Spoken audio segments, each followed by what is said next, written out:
아우구스티누스의 핵심 사상 과교온. 서론. 서양 철학과 기독교 신학의 역사에서 아우구스티누스만큼 지대한 영향을 끼친 인물을 찾기는 쉽지 않습니다. 354년 북아프리카 타가스테에서 태어난 그는 방황과 회심, 그리고 깊은 사색의 과정을 거쳐 기독교 사상의 토대를 세운 위대한 교부가 되었습니다.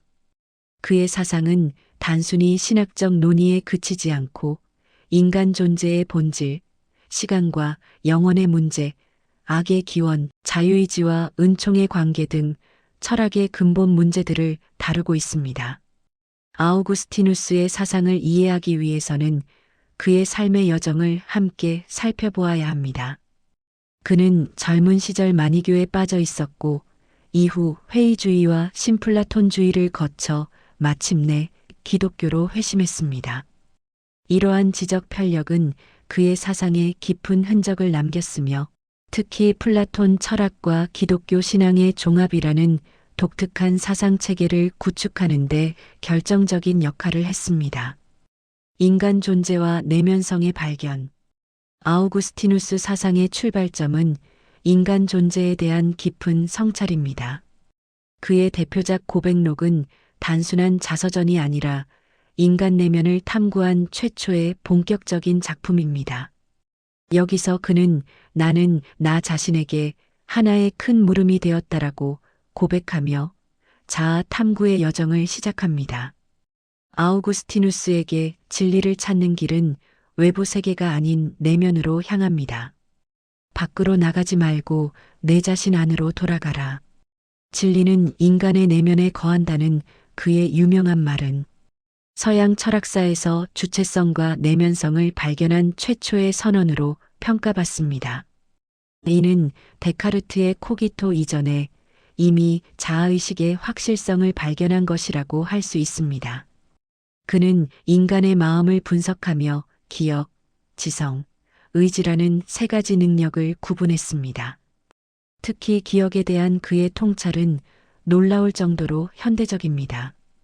기억은 단순히 과거를 저장하는 창고가 아니라 정체성을 구성하고 시간 의식을 가능하게 하는 인간 존재의 핵심적 차원입니다. 우리는 기억을 통해 과거를 현재화하고 미래를 기대하며 자신이 누구인지를 이해합니다.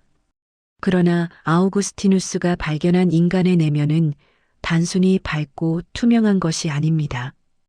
오히려 그것은 깊은 모순과 분열로 가득 차 있습니다.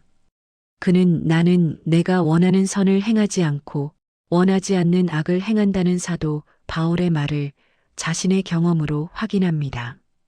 인간의 의지는 분열되어 있으며 스스로를 온전히 통제할 수 없습니다. 시간의 철학. 아우구스티누스의 시간론은 철학사에서 가장 독창적이고 깊이 있는 시간 분석으로 평가받습니다. 고백록 11권에서 그는 시간이란 무엇인가? 라는 물음을 던지며 아무도 내게 묻지 않으면 나는 안다. 그러나 묻는 이에게 설명하려 하면 나는 알지 못한다는 유명한 고백을 합니다. 그는 먼저 시간의 존재론적 역설을 지적합니다. 과거는 이미 존재하지 않고 미래는 아직 존재하지 않으며 현재는 순간적으로 흘러가므로 지속을 갖지 못합니다. 그렇다면 시간은 어떻게 존재하는가? 아우구스티누스의 답은 놀랍습니다. 시간은 객관적 실제가 아니라 영혼의 펼쳐짐, 즉 마음의 작용이라는 것입니다. 과거는 기억 속에 현재화되고 미래는 기대 속에 현재화되며 현재는 주목 속에 존재합니다. 따라서 시간은 세 가지 현재, 즉 과거에 대한 현재 기억, 현재에 대한 현재 직관, 미래에 대한 현재 기대로 구성됩니다. 시간은 영혼의 확장이며 우리는 시간 속에 있는 것이 아니라 시간을 구성하는 존재입니다. 이러한 시간 이해는 영혼에 대한 이해와 대비됩니다. 신은 시간을 초월한 영혼 속에 존재하며 영혼은 시간의 무한한 연장이 아니라 시간과는 질적으로 다른 차원입니다. 영혼 속에서는 모든 것이 동시에 현재이며 과거와 미래의 구별이 없습니다. 신은 영원한 현재 속에서 모든 시간을 한눈에 봅니다. 악의 문제와 자유의지. 아우구스티누스를 오랫동안 괴롭힌 문제는 악의 기원에 관한 것이었습니다. 전능하고 선한 신이 세계를 창조했다면 왜 악이 존재하는가? 마니교는 이 문제를 선과 악이라는 두 원리의 투쟁으로 설명했지만 아우구스티누스는 이 이원론적 해법에 만족할 수 없었습니다. 신플라톤주의 철학자들, 특히 플로티노스의 영향을 받아 그는 악에 대한 새로운 이해에 도달합니다. 악은 그 자체로 실체를 가진 것이 아니라 선의 결핍입니다. 마치 어둠이 빛의 부재이듯이 악은 존재의 결핍, 선의 부족입니다. 신은 모든 존재를 창조했고 모든 존재는 그 자체로 선합니다. 악은 창조되지 않았으며 존재의 타락과 왜곡에서 비롯됩니다. 그렇다면 이러한 타락은 어디서 오는가? 아우구스티누스는 그것이 자유의지에서 비롯된다고 답합니다. 신은 인간에게 자유의지를 부여했고 인간은 이 자유를 잘못 사용하여 신으로부터 돌아서고 피조물에 집착함으로써 죄를 범했습니다. 악은 의지의 잘못된 방향, 즉 최고선인 신 대신 하위의 선을 선택하는 것입니다. 그러나 여기서 더 깊은 문제가 발생합니다. 자유의지가 악의 원인이라면 왜 의지는 악을 선택했는가?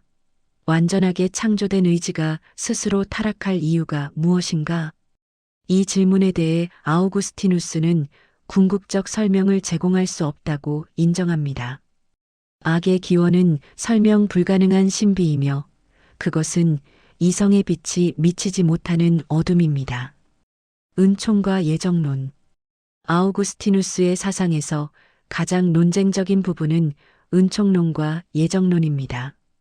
초기에 그는 인간의 자유의지를 강조했지만 펠라기우스와의 논쟁을 거치면서 점차 은총의 절대적 필요성을 강조하는 방향으로 나아갔습니다.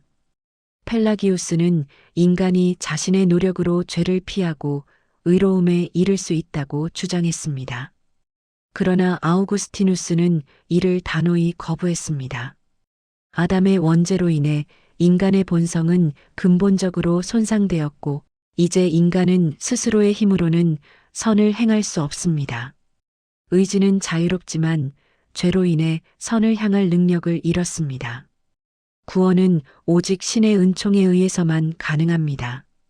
은총은 선행하는 것이며 인간의 공로나 의지와 무관하게 주어집니다. 신은 영원전부터 누구를 구원할지 예정했으며 이 선택은 인간의 미래 행위를 예견한 것이 아니라 순전히 신의 자유로운 결정입니다. 이러한 입장은 심각한 신학적, 철학적 문제를 야기합니다. 만약 구원이 예정되어 있다면 인간의 자유와 책임은 어떻게 되는가? 왜 어떤 사람은 구원받고 다른 사람은 저주받는가? 이것이 정의로운가? 아우구스티누스는 이 문제들에 대해 만족스러운 답을 제공하지 못했지만 신의 심판은 항상 정의롭다는 믿음을 고수했습니다. 그의 은총론은 후대 서양 신학에 지대한 영향을 미쳤습니다. 종교개혁 시대의 루터와 칼빈은 아우구스티누스의 은총론을 더욱 극단적으로 발전시켰고 이는 개신교 신학의 핵심 교리가 되었습니다. 동시에 가톨릭 교회는 은총과 자유의지의 협력을 강조하는 방향으로 나아가면서도 아우구스티누스의 기본 통찰을 받아들였습니다. 두 도성의 역사 철학. 아우구스티누스의 역사 철학은 그의 대작 신국론에 집약되어 있습니다. 410년 로마가 서고투족에 의해 약탈당하자 이교도들은 기독교가 로마를 약화시켰다고 비난했습니다. 이에 대한 응답으로 쓰인 이 방대한 저작에서 아우구스티누스는 완전히 새로운 역사 이해를 제시합니다. 그에 따르면 인류의 역사는 두 도성, 즉 신의 도성과 지상의 도성 사이의 투쟁입니다. 이 두 도성은 두 가지 사랑으로 구별됩니다. 신의 도성은 신을 사랑하여 자신을 경멸하는 사랑으로, 지상의 도성은 자신을 사랑하여 신을 경멸하는 사랑으로 이루어집니다. 이 두 도성은 지리적, 정치적 경계와 일치하지 않습니다. 교회가 곧 신의 도성이 아니며 국가가 곧 지상의 도성이 아닙니다. 두 도성은 현세에서 뒤섞여 있으며 최후의 심판 때에만 완전히 분리될 것입니다. 신의 도성의 구성원들은 현세에서 순례자로 살아가며 참된 고향인 천상의 도성을 향해 나아갑니다. 이러한 관점에서 지상의 제국, 심지어 로마 제국조차 상대화됩니다. 로마의 몰락은 세계의 종말이 아니며 역사의 참된 의미는 정치적 사건들이 아니라 신의 구원 계획의 실현에 있습니다. 역사는 직선적으로 진행하며 창조에서 시작하여 최후의 심판과 영원한 평화로 나아갑니다. 아우구스티누스의 역사 철학은 중세 전체의 역사 이해를 지배했습니다. 그것은 세속 권력에 대한 교회의 우위를 정당화하는 데 사용되기도 했지만 동시에 모든 지상의 권력을 상대화하고 비판할 수 있는 중거점을 제공했습니다. 근대에 들어와서도 헤겔의 역사 철학이나 마르크스의 역사, 유물론은 아우구스티누스적 역사 이해의 세속화된 형태로 볼 수 있습니다. 지식과 믿음, 이성과 신앙. 아우구스티누스는 지식의 문제에 대해서도 깊이 있는 성찰을 남겼습니다. 젊은 시절 회의주의의 영향을 받았던 그는 확실한 지식의 가능성을 탐구했습니다. 그는 회의주의자들이 모든 것을 의심할 수 있다고 주장하지만 의심하는 나 자신의 존재만은 의심할 수 없다고 반박합니다. 내가 오류를 범한다면 나는 존재한다는 그의 명제는 데카르트의 코기토보다 1000년 앞선 것입니다. 그러나 아우구스티누스에게 참된 지식은 단순히 감각 경험이나 논리적 추론에서 오지 않습니다.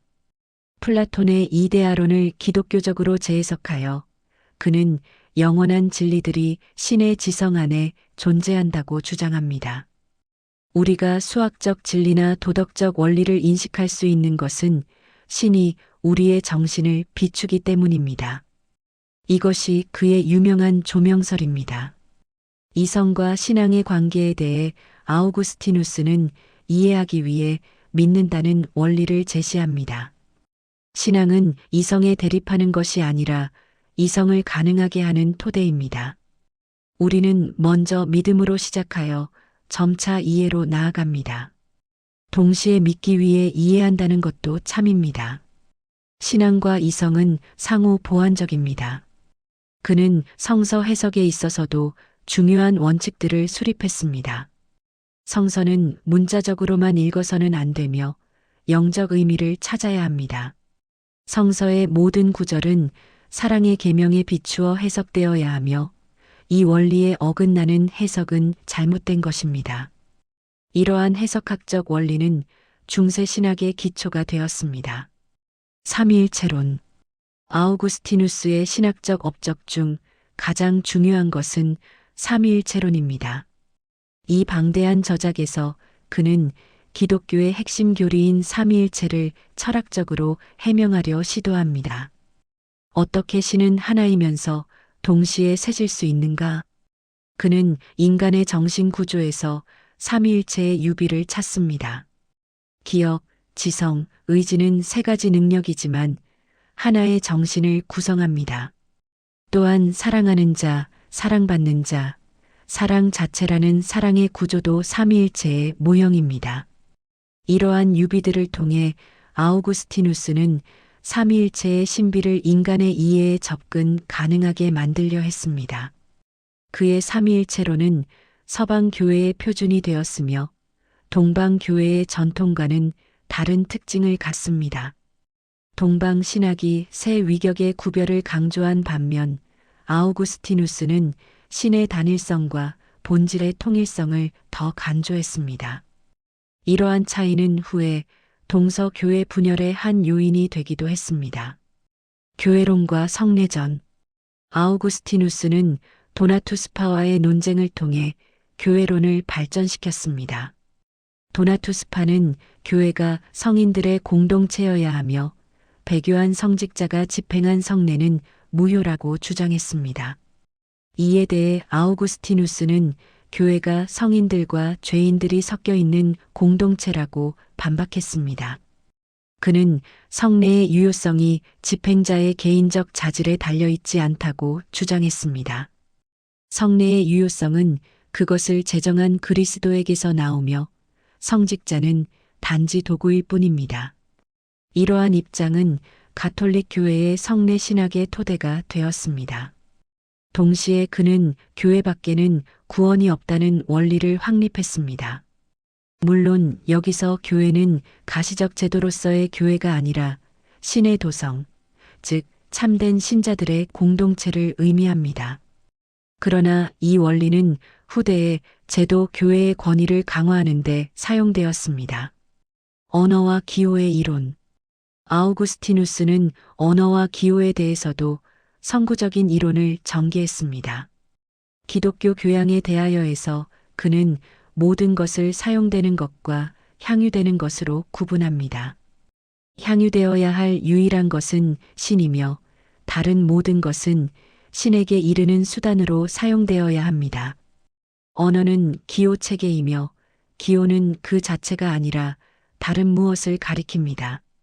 성서의 언어도 기호이며 우리는 이 기호들을 통해 영적 실제에 도달해야 합니다. 그러나 여기에는 위험이 있습니다. 우리는 기호 자체에 집착하여 그것이 가리키는 실제를 놓칠 수 있습니다. 이러한 기호로는 현대 기호학의 성구로 평가받습니다. 언어가 단순히 사물을 지칭하는 것이 아니라 의미를 생성하는 기호 체계라는 인식은 소시르와 현대 언어학을 예견하는 것입니다. 결론. 아우구스티누스의 유산. 아우구스티누스는 서양 사상사에서 가장 영향력 있는 인물 중 한 사람입니다. 그의 사상은 중세 전체를 지배했으며 종교개혁과 근대 철학의 형성에도 결정적 영향을 미쳤습니다. 토마스 아퀴나스는 아우구스티누스를 아리스토텔레스와 종합하려 했고 루터와 칼빈은 그의 은총론을 극단화했으며 데카르트는 그의 내면성 철학을 계승했습니다. 그의 사상이 지닌 현대적 의의는 무엇일까요? 첫째, 인간 내면과 주체성의 발견입니다. 아우구스티누스는 진리가 내면에 있다는 것을 발견함으로써 근대적 자아의식의 길을 열었습니다. 둘째, 시간에 대한 현상학적 분석입니다. 그의 시간론은 후설과 하이데거의 시간 분석을 예견합니다. 셋째, 악과 자유의 문제에 대한 깊이 있는 탐구입니다. 비록 그가 모든 문제를 해결하지는 못했지만 그는 이 문제의 복잡성과 깊이를 보여주었습니다. 넷째, 역사의 의미에 대한 물음입니다. 역사가 어디로 가는가, 역사의 목적이 있는가 하는 물음은 오늘날에도 여전히 유효합니다. 물론 아우구스티누스의 사상에는 문제점도 있습니다. 그의 비관적 인간관, 극단적 예정론, 성과 육체에 대한 부정적 태도 등은 비판받아왔습니다. 그의 사상이 권위주의적 정치 체제를 정당화하는 데 사용되기도 했습니다. 그러나 이러한 한계에도 불구하고 아우구스티누스가 제기한 근본적인 물음들과 그가 보여준 사유의 깊이는 여전히 우리에게 영감을 줍니다. 아우구스티누스는 무엇보다 구도자였습니다. 그는 주님, 당신은 우리를 당신을 위해 만드셨으므로 우리 마음이 당신 안에서 쉴 때까지 불안합니다라고 고백했습니다. 이 불안과 탐구, 회의와 확신, 방황과 귀향의 여정은 모든 시대 사람들의 여정이기도 합니다. 그의 삶과 사상은 인간 존재의 근본적 조건, 즉 우리가 불완전하면서도 완전을 갈망하고 시간 속에 있으면서도 영원을 그리워하며 유한하면서도 무한을 지향하는 존재라는 것을 보여줍니다. 오늘날 우리는 아우구스티누스와는 매우 다른 세계에 살고 있습니다. 그러나 인간 존재의 근본 문제들, 즉, 나는 누구인가, 어떻게 살아야 하는가, 시간과 역사의 의미는 무엇인가, 악과 고통을 어떻게 이해해야 하는가 하는 물음들은 여전히 우리를 괴롭힙니다. 이러한 물음들과 씨름하면서 아우구스티누스가 보여준 정직함, 깊이, 그리고 끊임없는 탐구 정신은 우리에게 여전히 중요한 모범입니다. 이 글이 도움이 되시면 구독과 좋아요를 해주시면 감사하겠습니다.